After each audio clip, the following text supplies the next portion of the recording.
queimar, que o fogo nunca se apagará, né? No tempo da antiga aliança, havia o templo, né?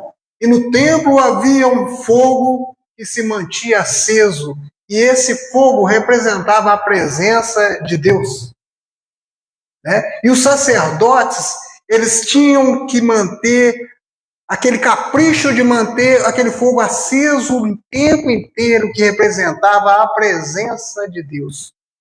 Esse altar aqui, ó, nós estamos na nova aliança. Mas há um fogo aqui que deve permanecer aceso por todo o tempo. Né? Que as novas gerações, a geração que está passando, a minha, por exemplo, já está passando, já tem 62 anos, né? Mas o fogo vai ter que permanecer aceso. E nós vamos passar esse bastão para a nova geração. E será que essa geração vai manter esse fogo aceso? Eu espero que sim. Né? Eu espero que cada um de vocês, né, traga aquela brasa que está apagando, que está quase ali, que o Espírito Santo venha soprar sobre ela para acender esse fogo. Não deixe esse fogo apagar, porque a sua vida, a sua eternidade depende disso. Que você não seja a igreja de Laodiceia, aquela igreja morna, com a brasa meio apagada, meio acesa. Não. Que o Espírito Santo de Deus venha aqui agora acender essa brasa que está apagando, mas que o fogo esteja aceso e que ele venha brilhar, que a presença de Jesus venha brilhar, que ele venha queimar toda a escória, tudo aquilo que não provém do Senhor, das nossas vidas, das nossas famílias, e que ele venha queimar eternamente, brilhar. Brilha, Jesus, nesse lugar. Esse lugar aqui é santo e é um peso aqui, né? Eu estou sobre esse lugar aqui e sinto o peso da glória de Deus que está aqui nesse lugar. E que cada um possa sentir a presença do Senhor, que a Shekinah do Senhor venha inundar esse lugar, venha inundar as vidas, né? Quando Salomão inaugurou o templo, a Shekinah do Senhor desceu sobre aquele lugar e as pessoas não conseguiam ficar de pé, devido à presença, o peso do Senhor.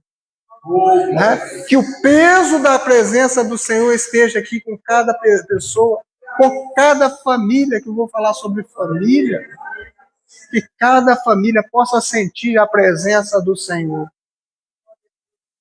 E que o fogo venha brilhar nas vidas de cada um. Amém? Bom, o tema da pregação de hoje: coloque a sua casa em ordem. A sua casa está em ordem, irmão? Como é que está a sua casa lá? Hã? Será que a gente ia querer comer numa casa e que o pano de prato está junto com as cuecas, com o pano de chão, tudo misturado? Você ia querer comer lá? É saudável isso? Né? Lógico que não, né? Mas tem casa que está assim. E essa casa pode ser você. A sua vida com Deus pode estar desta forma. Tudo misturado. A sua família pode estar assim. Né?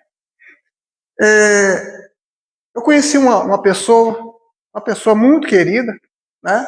Ela contou que o seguinte, que quando ela era criança, a família dela não conhecia Jesus. Né? E o pai dela bebia, né? E ele dormia assim no quarto do casal, ele dormia para a parede.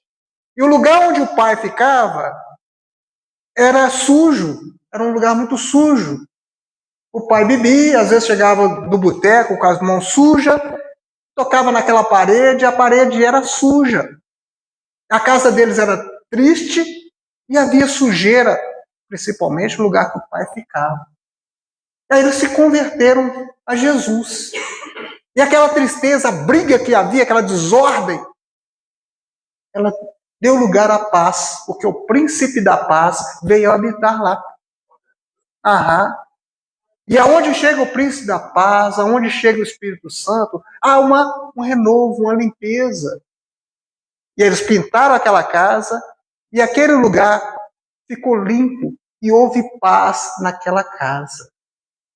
Aquela parede suja era um reflexo do interior, né? Da desordem emocional e da desordem espiritual que havia ali. Mas onde Jesus chega, tudo se renova, tudo se transforma. E aí a paz reinou ali. Eu olhava para aquele moço e pensava assim, gente, quem te viu, quem te vê, né? Jesus transformou aquela água em vinho, né? Houve a presença do Senhor ali. Mas essa palavra, coloque a sua casa em ordem, né? Ela foi dada para o rei Ezequias, né? E Ezequias, né, a gente vê lá em 2 Reis 20, a partir do versículo 1, Ezequias 20. Naqueles dias adoeceu Ezequias mortalmente, e o profeta Isaías, filho de Amós, veio a ele e lhe disse: assim diz o Senhor, põe a ordem na tua casa, porque morrerás e não viverás. Então virou o rosto para a parede e orou ao Senhor, dizendo: ah, Senhor, suplico-te, lembra-te de que andei diante de ti em verdade, com o coração perfeito, e fiz o que era bom aos teus olhos. E chorou Ezequias muitíssimo. Sucedeu, pois, que não havendo Isaías ainda saído do meio do pátio, veio a ele a palavra do Senhor, dizendo: volta e diz a Ezequias, capitão do meu povo, assim diz o Senhor, o Deus de Davi, teu pai, ouvi a tua oração e vi as tuas lágrimas, e eis que eu te sararei. Ao terceiro dia subirás à casa do Senhor. Quem era Ezequias? Ezequias era o filho de Acás, né? Rei de Judá, reinava em Jerusalém.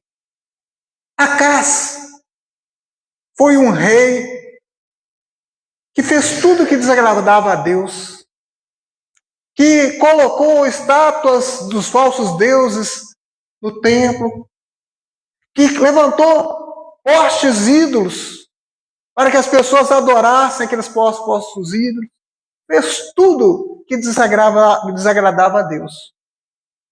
Mas Ezequias começou a reinar depois que o pai dele morreu, aos 25 anos. Ele colocou no coração deles que ele ia agradar a Deus. E ele fez uma reforma, derrubou aqueles falsos ídolos, aquelas imagens, e até a Neustã ele mandou quebrar e destruir. O que era essa Neustã? Lembra que quando Moisés estava no deserto e o povo estava murmurando contra Moisés e contra Deus, Deus mandou uma praga de serpentes morder aquele povo lá, e quem mordia ia morrendo, e aí o povo se arrependeu e foi a Moisés: Moisés, ora a Deus por nós.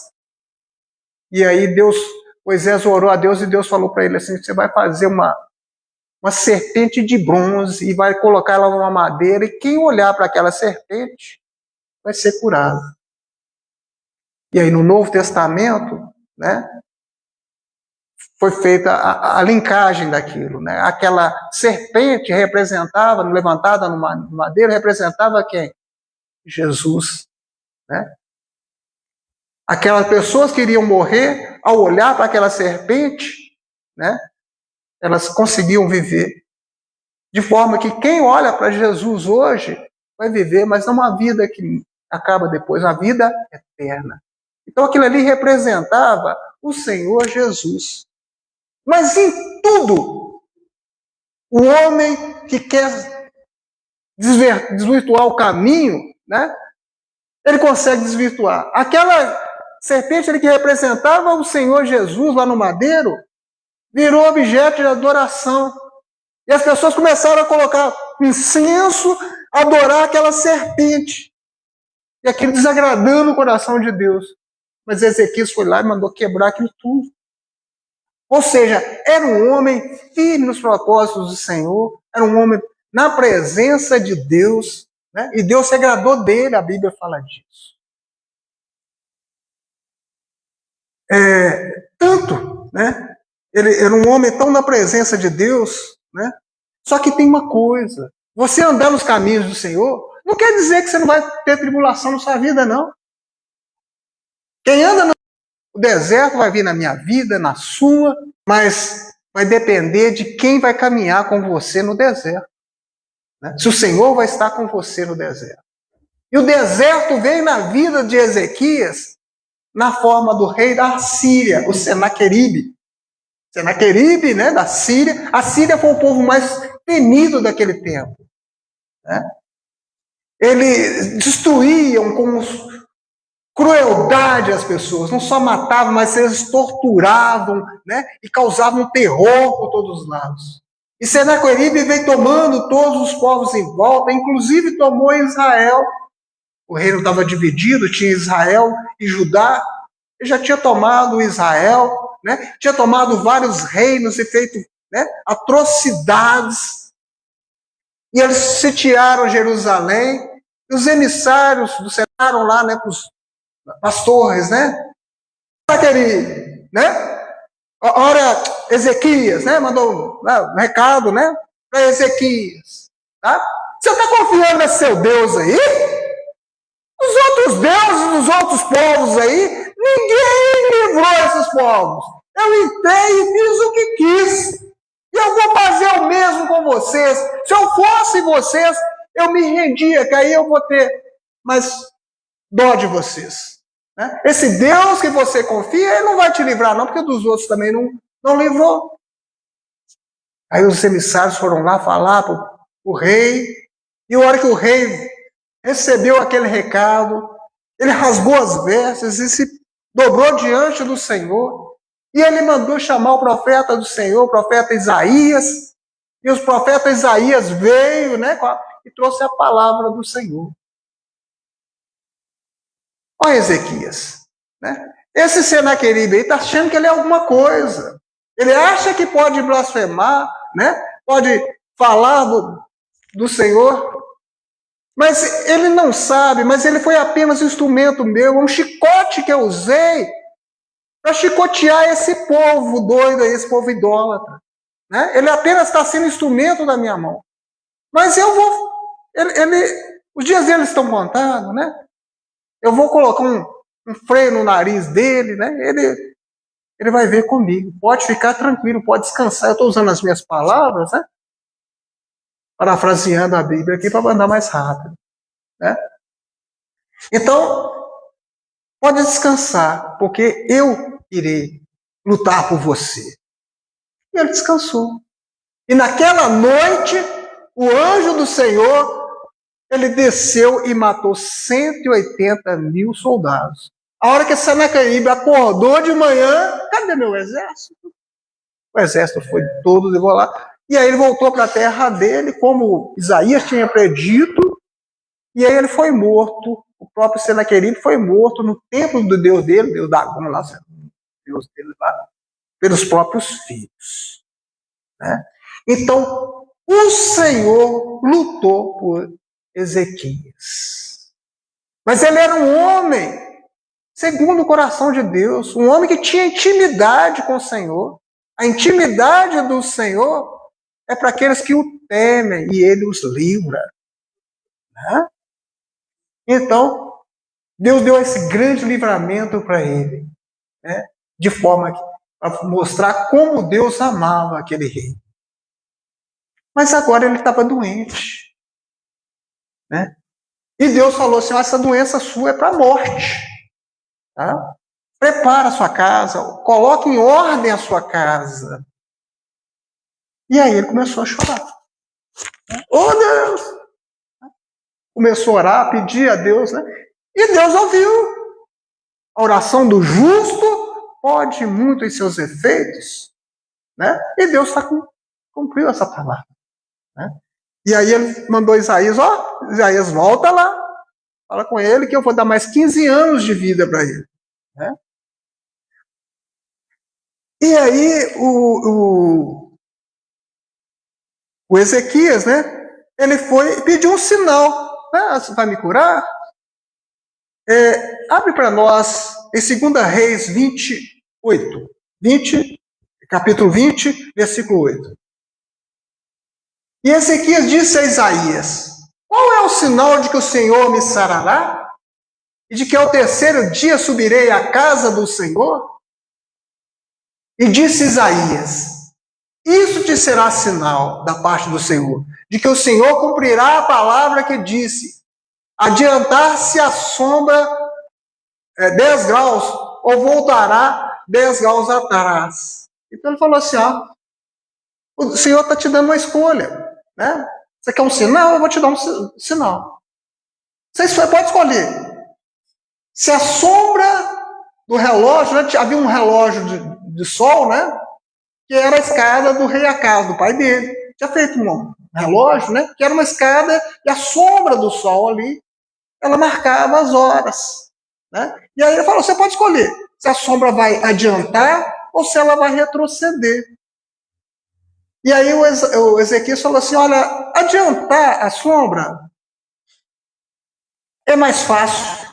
Eu quero ver retroceder. E aí Deus cumpriu. Retrocedeu aquela sombra, tá joia? Para cumprir a vontade dele, para ele ter certeza que Deus iria curá-lo. Né?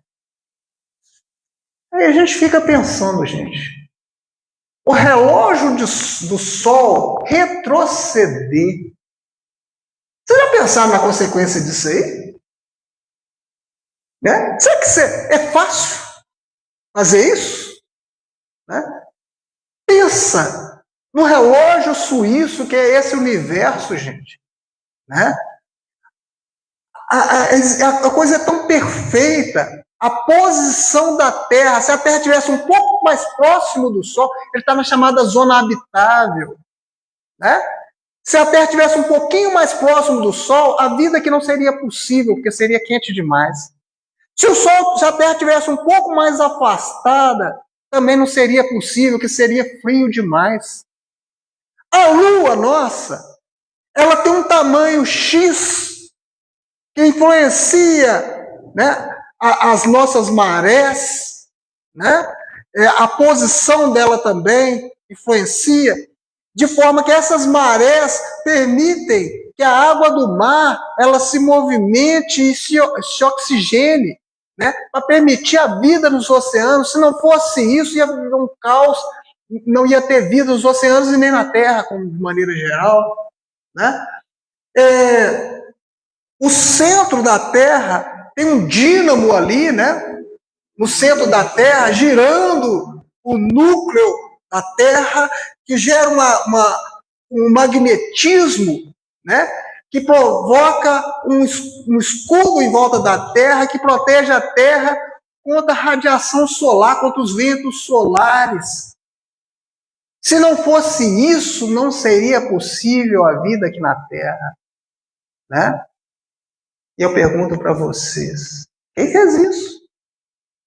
Um engenheiro que fez essas coisas? Eu falo isso muito nas minhas aulas, né? Sou professor e falo muito isso nas minhas aulas.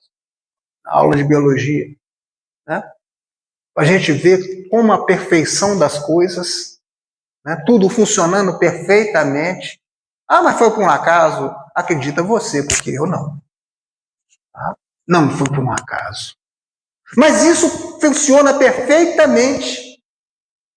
E Ezequias pediu a Deus: muda isso tudo aí. Muda essas leis da física. Tá? Porque eu quero ter uma certeza aqui. E Deus Permitiu. Ah, é? Você quer que volta? Volta. Sol voltando, todas as leis das físicas, né? Mudou toda essa, né? Foi contra tudo aquilo ali, mas Deus permitiu, porque a oração do justo pode ir muito em seus efeitos. E às vezes você fica lá preocupado. Será que Deus está me ouvindo? Né? Será que Deus, né, é comigo? Olha, seja firme com Ele. Mantenha aceso o fogo no altar da sua vida. Tá? E quando você precisar, se for preciso o sol voltar, Ele vai fazer isso na sua vida. Né? Mas mantenha o fogo aceso. Esteja na presença do Senhor. Quebre os falsos ídolos, né? Os fortes ídolos da sua vida, quebre, né? O que é que você está adorando? É o seu Deus ou o seu ego? Né? Você está adorando a Deus ou é o seu emprego, o seu trabalho? Né? O que é que você está colocando no lugar de Deus? Né? Porque aonde estiver o seu coração, né? Aí que está. Mas, então, Ezequias pediu e Deus cumpriu. E era para Ezequias ter ficado grato. Só que a gente, às vezes, nós somos assim. Né? Quando a gente está no auge, está fazendo né, que Deus está se agradando da gente, às vezes a gente pisa na bola. Não foi só com ele, não. Acontece comigo, com você. Né? Nós somos falhos, nós somos humanos. Né? E Ezequias se ensoberbeceu, ficou orgulhoso. Não, mas Deus mudou o mandamento do universo por minha causa. Ficou orgulhoso, né? E se achando a última bala do pacote. E aí ele começou, né? Vieram, né? O rei da Babilônia mandou lá uns emissários, um presente para Ezequias, né?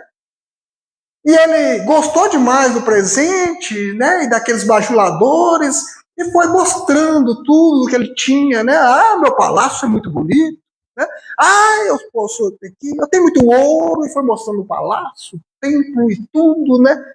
E em momento nenhum ele falou de Deus. Toda honra e toda glória seja dada ao nosso Deus, mas ele deu a um outro Deus, o Deus do ego dele. Né? E aí Deus usou Isaías de novo. Vai lá, Isaías, conversa com ele. Aí Isaías chegou, Ezequias, né? Ele falou para Ezequias: ô Ezequias, esses emissários, né? Esses homens que chegaram aí, né? Da Babilônia, o que é que você mostrou para eles? Ah, eu mostrei meus tesouros, mostrei tudo, deixou nada sem mostrar. Ele falou assim: pois é. Eles vieram da Babilônia, né? Pois virá um tempo em que tudo isso, todas essas riquezas, tudo vai ser levado para a Babilônia. E esse povo será cativo. E os seus descendentes, os seus filhos lá, né? Seus descendentes vão ser levados para a Babilônia para ser eunucos. Eles vão ser castrados, vão trabalhar nos palácios lá, ser castrados, seus descendentes. Lembra daquele Ezequias que tinha voltado a cabeça para a parede, chorado, né? E Deus tinha mudado a história do universo? Sabe o que ele respondeu? O Isaías? Põe para nós, fazendo favor. 2 Reis 20, 19.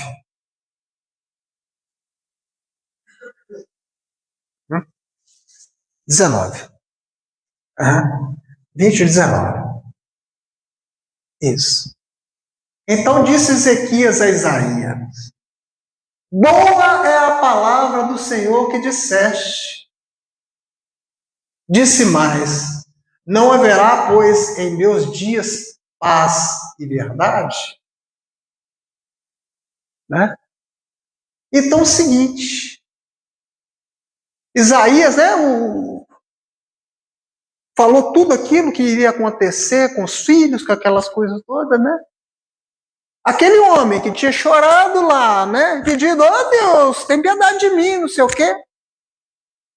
Ele orou da mesma forma para os filhos dele, para os descendentes dele, para a família dele? Boa é essa palavra que o Senhor me disse, né? Se fosse nos dias de hoje, ele ia cantar aquela música da Kelly Key, né? Tô nem aí, não vai acontecer nada comigo, né? Então, não, pouco me importa, né? Os meus filhos, os descendência, pouco me importa, comigo não vai acontecer nada, então tá de boa, né? E o que aconteceu? Ele viveu aqueles 15 anos que Deus tinha prometido, né? E aí, com 2, 3 anos, nasceu o filho dele, Manassés, né? E Manassés, com 12 anos, começou a reinar, ou seja, Ezequias morreu. E ele fez tudo que desagradava a Deus. Ele foi um dos piores reis que já houve na história de Judá. E ele conseguiu destruir todo aquele legado que Ezequias tinha feito, todo aquele legado, ele foi destruindo. Lembra dos postes ídolos? Construiu novos. Lembra daquelas imagens lá no templo de falsos deuses? Ele colocou novas imagens lá. E ainda pegou o filho dele e sacrificou a Moloque. Fez tudo de horrível, né? De forma que, em Jeremias 15:4, põe para nós, por favor. Jeremias,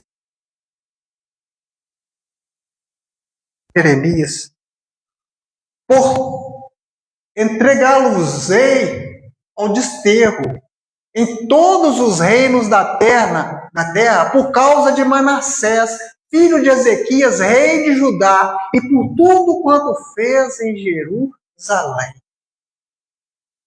Então Manassés foi o pior rei, né? E fez tantas atrocidades que Deus tirou tanto que eu vou fazer o seguinte, eu vou mandar esse povo para o cativeiro na Babilônia, eu vou fazer coisas horríveis, né? Pela ira que esse homem fez, pela maldade que ele fez. O filho de Ezequias. Né? Mas boa palavra, Senhor. Né?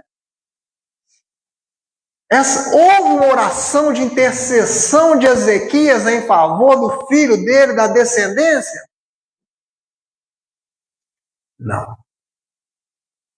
Deus tinha falado com Ezequias, coloca a sua casa em ordem. Ele colocou a casa em ordem? A primeira ordem que tem lá na casa é o quê? Será que é os móveis? Será que é a louça que tem que ficar bem lavada? Isso é importante. Mas o mais importante é o quê? São as pessoas, os filhos. Né? Será que a sua casa é linda, cheia de móveis maravilhosos, cheia de ouro, de não sei o quê? Mas e os seus filhos? Como é que eles estão sendo educados? Quem está educando os seus filhos? É a televisão? É a internet? Ou é você? Né? O que eles estão vendo? É a palavra do Senhor? Ou é essa loucura do mundo? Será que Ezequias colocou a casa dele em ordem? Mas aí a gente vê outras pessoas, né, que fizeram orações de intercessão importante. Em Êxodo 32, a gente vê Moisés intercedendo pelo povo. Moisés, quando o povo fez o bezerro de ouro, né, fez aquela loucura toda lá, Deus virou para Moisés e falou assim: eu estou cansado desse povo. Eu quero destruir todo esse povo e começar tudo de novo com você, Moisés. Fazer de você uma nova descendência. Né? E qual foi a palavra de Moisés? Boa palavra, se tu me dissestes? Foi isso que ele disse? Não. Né? Ele falou com Deus, ele pegou pesado com Deus. Ele falou assim: olha, o senhor pode tirar o meu livro, meu nome no livro que tu está escrevendo, o senhor pode tirar o meu nome do livro da vida, mas eu não quero que o senhor faça isso com esse povo. Né? Ele mostrou amor pelo povo. Né? Pode tirar meu nome do livro da vida, mas não faz isso não com eles não. Ou seja, ele mostrou amor. Tá joia? Né? Não é tô nem aí não. Né? Isso é uma oração que agrada a Deus. E Deus falou assim: olha, nós vamos, né, criou uma solução de um anjo para acompanhar aquele povo, mas Deus retirou sobre eles a ira, devido que a oração intercessória que Moisés fez. E você está orando pela sua família, pelos seus filhos? Você está trazendo eles para a casa do Senhor? Ou você está dormindo, né, de boca aberta, esperando a coisa, né, as pragas virem sobre sua casa, para depois se acordar?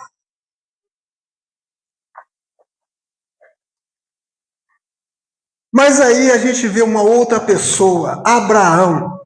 Né? Abraão tinha uma missão. Cada um dos heróis da Bíblia tinha uma missão. Né? Você pega, por exemplo, Moisés. Qual que era a missão de Moisés? Libertar o povo do Egito. Qual era a missão de Josué? Introduzir aquele povo dentro de Canaã. Né? Qual que era a missão de Gideão? Lutar com um exército de 300 pessoas contra um exército muito maior. Né? E qual era a missão de Abraão? E aí, qual que era a missão de Abraão? Tem uma frase que conclui, né? Resume toda a missão de Abraão. É essa aqui, ó, que está em Gênesis 12:3. Em ti serão benditas todas as famílias da terra. Né? Essa frase resume a missão de Abraão. Abraão, né, um dos pais da fé, né, ele iria produzir uma família abençoada, e essa família iria prosseguir em obedecer a Deus, e seria através da descendência dele que viria o Redentor da terra, que é Jesus, a descendência de Abraão. Aí alguém pode falar assim: mas essa é a missão do Abraão, uma missão muito fácil. A do Moisés, enfrentar os exércitos de Faraó, aquilo é difícil. Josué, né, enfrentar todos aqueles exércitos lá de Ai, não sei o quê, né, também era muito difícil. Né? Gideão, então, com 300 pessoas, enfrentar um exército muito grande, também era muito difícil. Agora, de Abraão, a missão dele era ter filho. Ué, tá de boa. Né? Tá de boa. Só que é o seguinte, gente. Às vezes, né, o manter uma família na presença de Deus, sustentar na oração, né, sustentar a vida ali do lar, na presença de Deus, é uma tarefa mais difícil do que enfrentar o exército de Faraó. E Abraão, para cumprir essa função, ele teve 3 ferramentas. A fé inabalável, a obediência e a adoração. Faça um favor para nós, coloque em Gênesis 12, versículo 1 para a gente, por favor. Essa aí foi o chamado de Abraão. Ora, o Senhor disse a Abraão: sai da tua terra, da tua parentela e da casa do seu pai, para a terra que eu te mostrarei.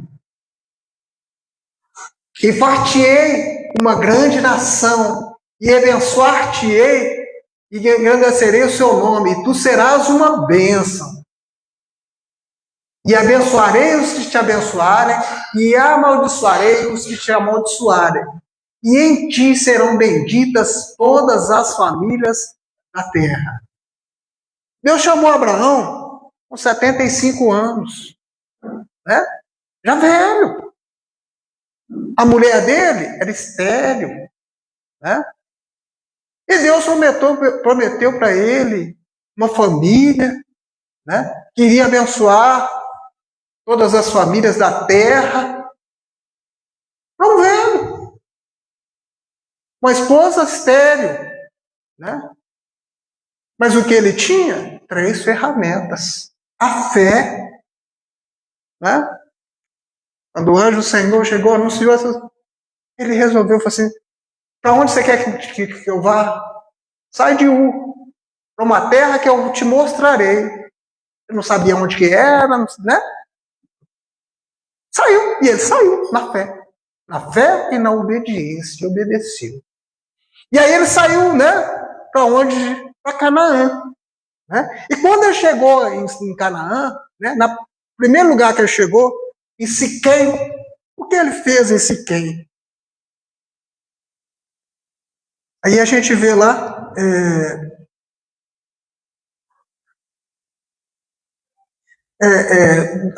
Gênesis 12, no versículo 7.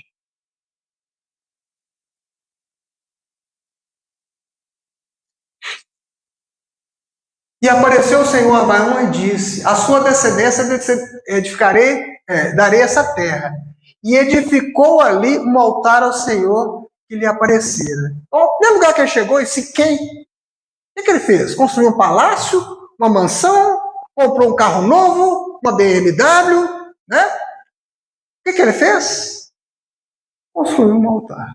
Antes de fazer qualquer coisa, construiu um altar. Aí ele saiu de lá, né, de Siquém, né? E foi para Betel. Quando ele chegou em Betel, o que ele fez?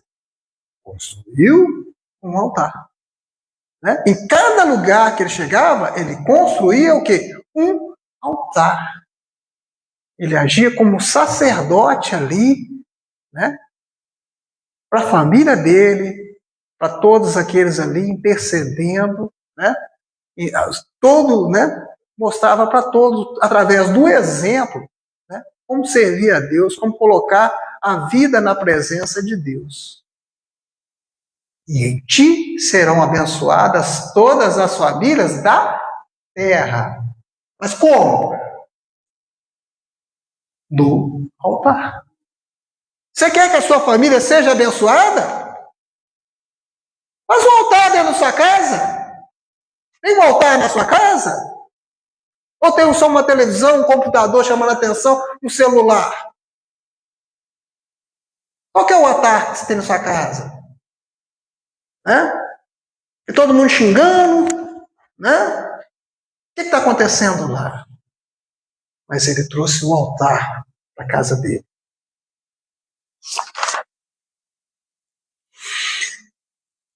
E ele foi produzindo, né, gerando altares, até que teve que fazer um altar diferente.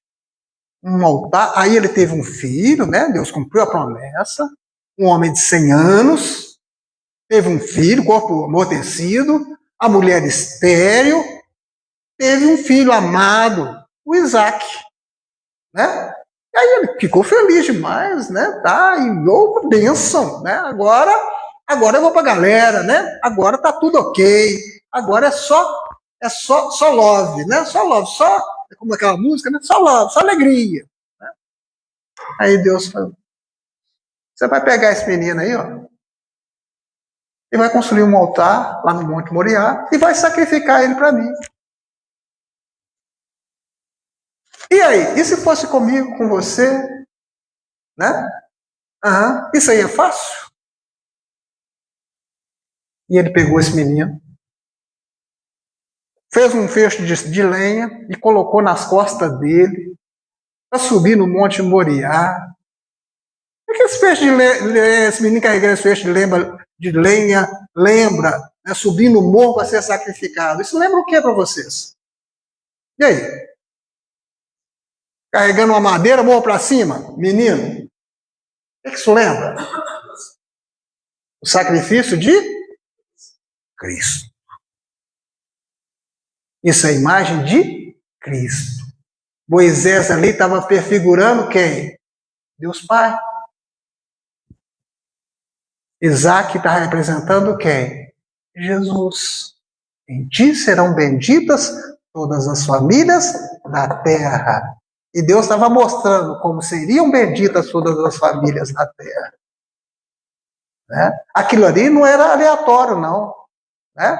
Aquilo, Deus não faz nada por acaso. Então ele foi subir no morro. Né? E aí ele, lá pelas tantas, ele falou assim, a lenha está aqui, né? O altar está aqui, mas e o sacrifício? E o cordeiro? Qual foi a resposta? O cordeiro, Deus proverá para ti, para si. Então Deus proverá. E aí ele pegou um cutelo, né, para sacrificar o filho. Aí Deus, o que falou? Não faz isso não, né? Mandou um anjo. Aí mandou aparecer um cordeiro lá e preso. Aí ele pegou aquele cordeiro e sacrificou. Aí Deus falou assim: eu me agradei de você. Você fez aquilo, né? Eu vi no seu coração que o seu filho não era um ídolo. O seu filho não era um Deus para você. Né? Adorarás apenas ao Senhor teu Deus, né? A joia? Né? Então Deus estava, o nosso Deus verdadeiro estava, era mais importante do que o filho. Né? Então eu estava cumprindo ali, né? Esse mandamento.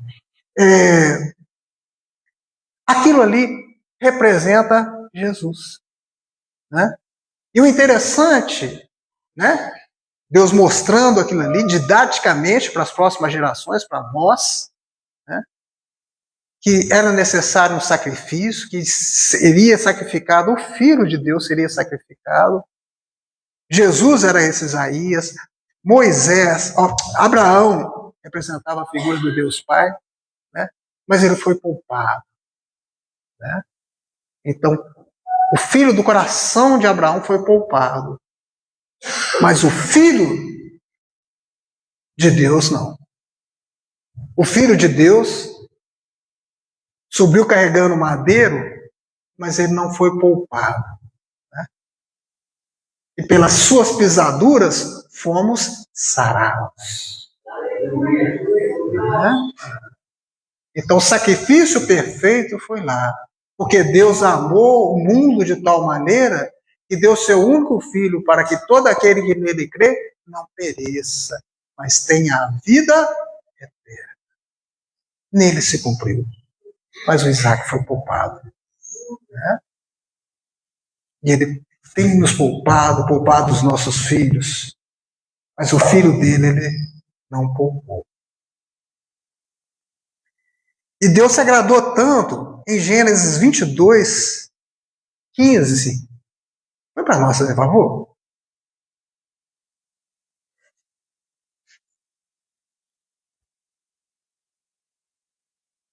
Isso. Então o anjo do Senhor bradou a Abraão pela segunda vez desde o céu. Pode ir.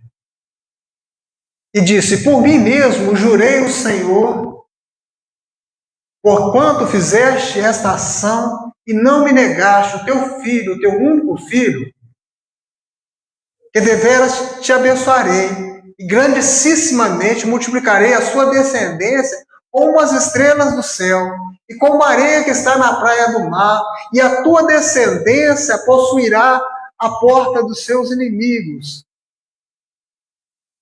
E em tua descendência serão benditas todas as nações da terra, porquanto me obedeceste a minha voz. Palavra maravilhosa. Né? Mas para chegar nesse ponto, houve obediência, né? Houve fé, e houve adoração, houve altar.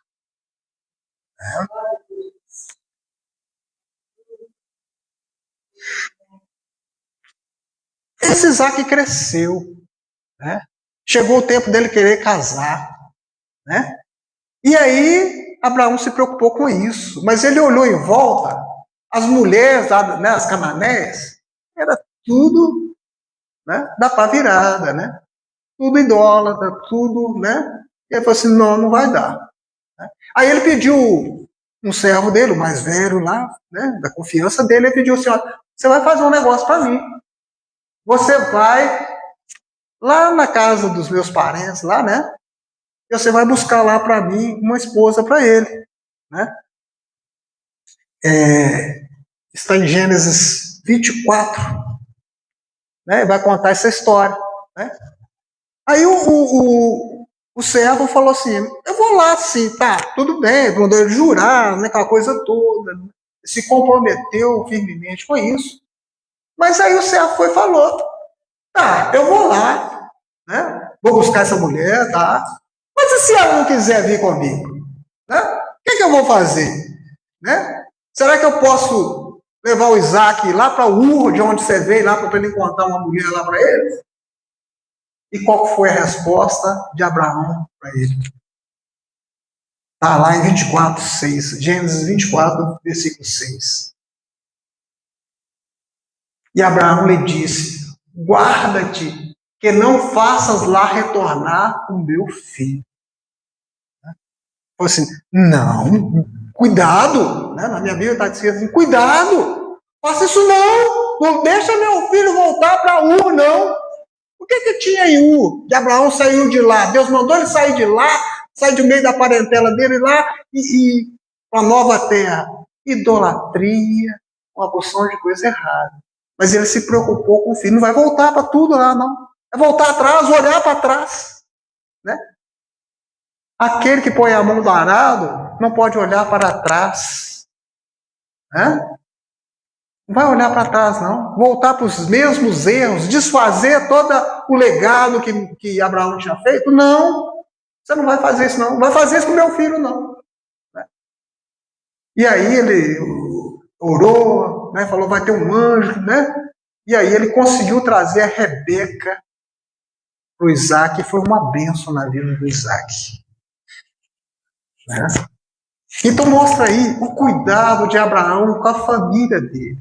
Deus deu uma missão para ele, de através da família dele seriam benditas todas as famílias dele. E ele cumpriu essa missão com louvor. E ele se preocupou com o filho, até com quem que o filho ia namorar, as companhias do filho. Né? Preocupe com isso. Né? Olhe com quem seus filhos estão andando. Né? Olha o que ele está vendo. Olha o caderno do seu filho, ele vai para a escola. Olha o que ele está aprendendo na escola. Né? Olha com quem que ele está andando. Olha o que ele está carregando na pasta. Que tipo de substâncias que tem lá dentro da pasta dele. Né? Vê se você acha alguma coisa suspeita na pasta ali.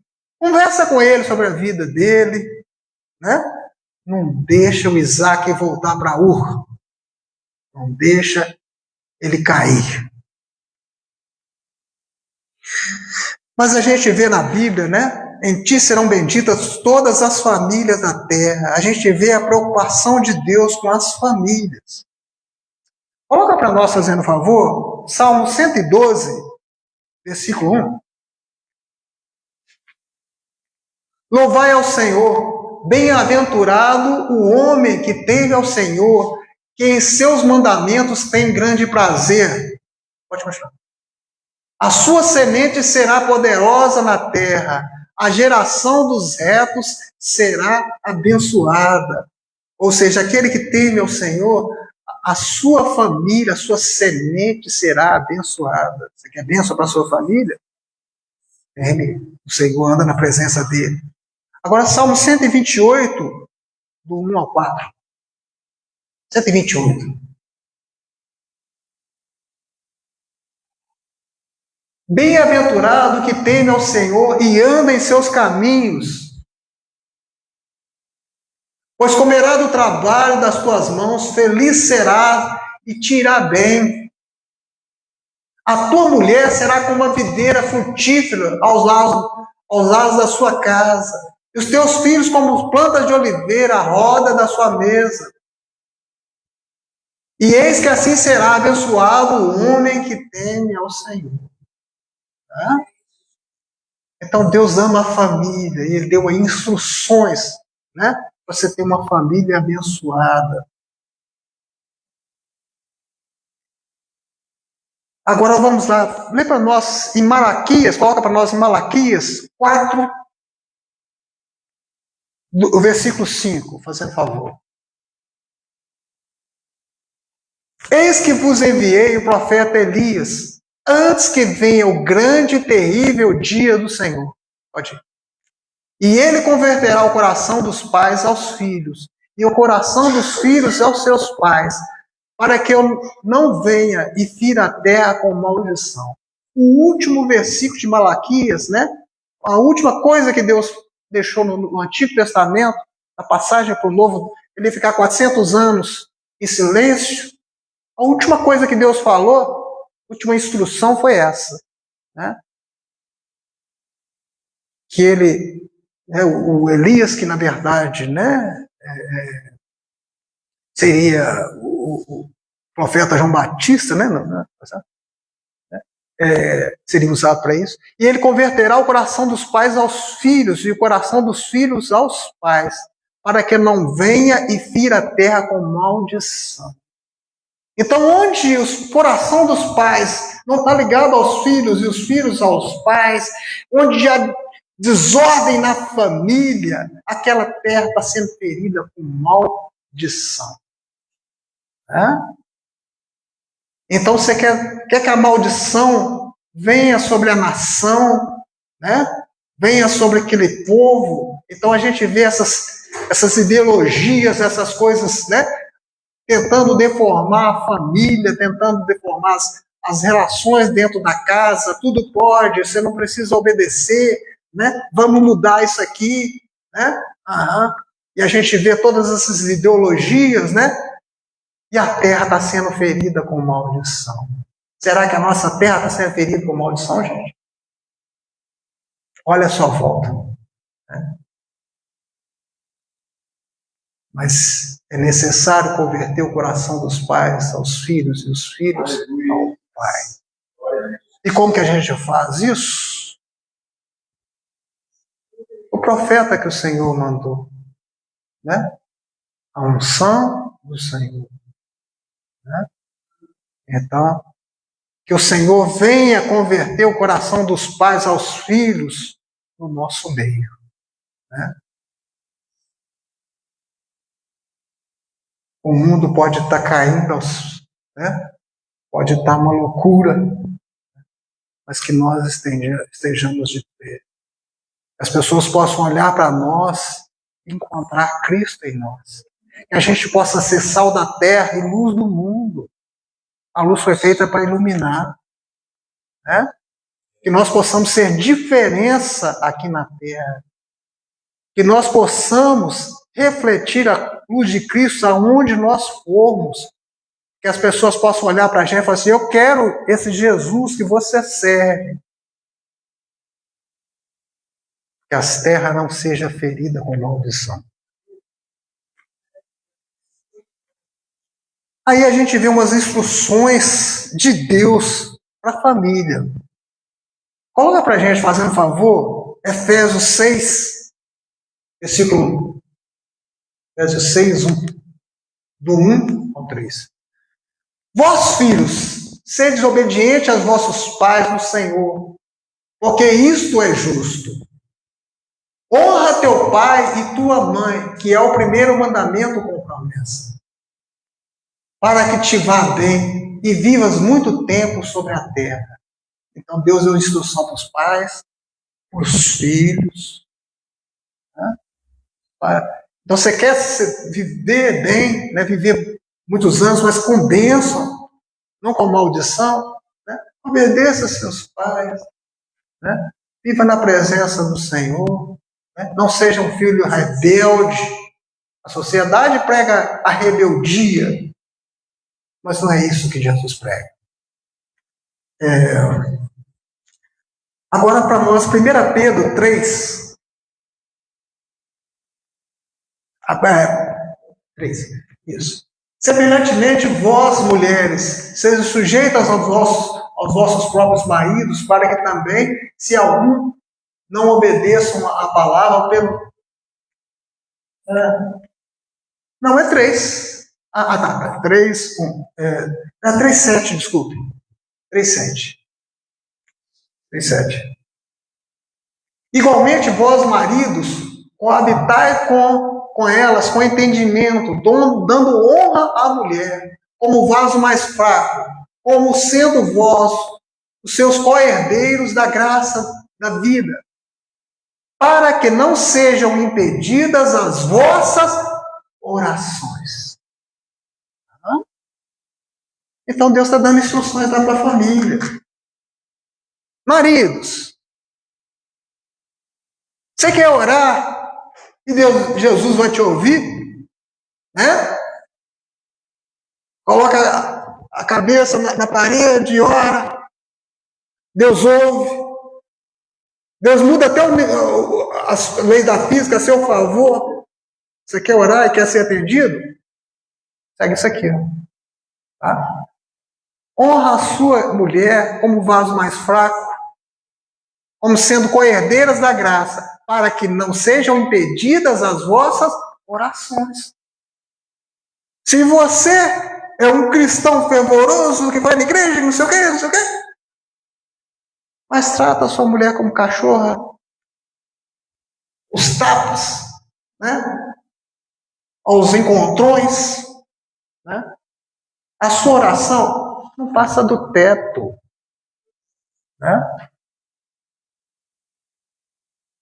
Deus nem olha para você, né? Então você quer uma vida de oração, quer uma casa abençoada, quer que Deus ouça as suas orações? Olha como é que você está tratando a sua esposa, né? Quem está falando isso não é o sábio não, tá, gente? Quem está falando é a palavra de Deus. Uhum. Agora, põe para mim fazer um favor, em 1 Pedro 2, versículo 9. 1 Pedro, capítulo 2, versículo 9. Mas vós sois a geração eleita, o sacerdócio real, a nação santa, o povo adquirido, para que anuncieis as virtudes daquele que vos chamou das trevas para a sua maravilhosa luz. Então o Senhor chama a gente de nação eleita, né? De povo adquirido, né? Sacerdócio real. Que isso se cumpra na vida de cada um de nós. Aquela promessa feita para Abraão, ela está se cumprindo hoje. Na sua vida, na minha vida. Porque Deus olha para a gente e fala assim, ó, nação, geração eleita, sacerdócio real, nação santa, povo adquirido. Né? Adquirido como? Através do sacrifício de Jesus na cruz, foi o preço pago lá na cruz, para mim e para você. O sacerdócio real, o sacerdote, o sumo sacerdote, para entrar no Santo dos Santos, ele tinha que se purificar uma vez por ano, mas o véu foi rasgado de cima e embaixo, e você tem acesso ao Santo dos Santos. Aleluia. Mas a palavra que foi dita a Moisés adiante da sarça ardente serve para mim, serve para você. Tire as suas sandálias, porque esse lugar aqui é santo. Você tem acesso ao Santo dos Santos. Mas tire a sua sandália. Isso fala de humildade, isso fala de santidade, de busca constante da presença de Deus. Não vá para a sarça ardente, não vá para o Santo dos Santos de qualquer maneira, não. Porque se o sumo sacerdócio fosse de qualquer maneira, ele tinha os sininhos. Tá? Ele ia para lá, mas tinham vários sininhos. Se ele entrasse de qualquer maneira, ele seria fulminado. E ele ficava mexendo o sininho para mostrar que ele estava vivo. Mas se ele morresse, ninguém nem podia nem entrar lá dentro para buscar o corpo dele. Tinha uma corda, puxava ele pela corda, o corpo dele lá. Porque ninguém podia entrar lá dentro. A não ser o sacerdote uma vez por ano e santificado. Se ele não tivesse santificado, ele morria lá. Tá? Então, temor diante do Senhor. O véu foi rasgado. Né? Você tem acesso. Está vivendo o tempo da graça. Mas não viva em desgraça no tempo da graça. Né? Não viva longe da presença do Senhor. Não vá passar sandália suja diante da sarça ardente. Porque Deus vai te fulminar. Amém? Só para terminar, nosso tempo está curto, né? Está terminando. Eu vou contar para vocês um caso de uma amiga nossa, essa é uma senhora, né? Dona Clarita, mãe do Adilson. Nós fomos no velório dele esses dias. Ela era uma viúva, 9 filhos, morando na favela. O Rio Arrudas, de vez em quando, invadia a casa dela. Os filhos dos vícios, longe da presença de Deus, com vícios de droga, de bebida. Muitas vezes nós fomos lá, ela deu um abraço a um dos filhos, que estava pelas sarjetas, cada bebida. E ela, uma assembleana do coque, né? Joelho dobrado. A gente chegava na casa dela lá, ela só louvor e replepé, né? E os filhos na bagunça. E ela era faxineira, cuidava da casa dos outros, arrumava as casas dos outros, as casas ficavam bonitas. Mas eu penso, o que ela, oração dela? Eu arrumo todas as casas, mas a minha casa está bagunçada. Os meus filhos não estão na presença de Deus. Né?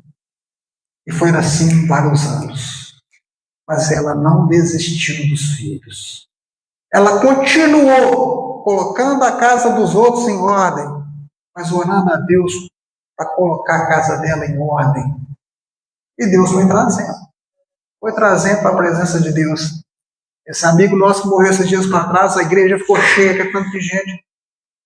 Tinha até uma clínica para tratamento de dependentes, aquele que tinha se envolvido com droga, agora estava tratando outros.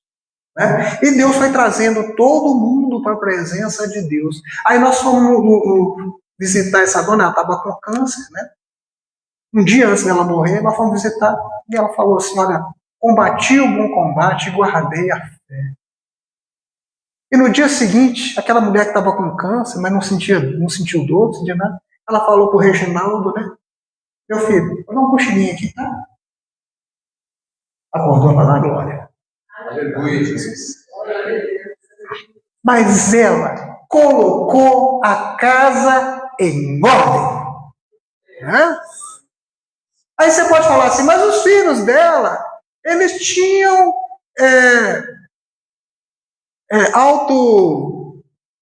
autodeterminação, eles podiam optar pelo sim por não.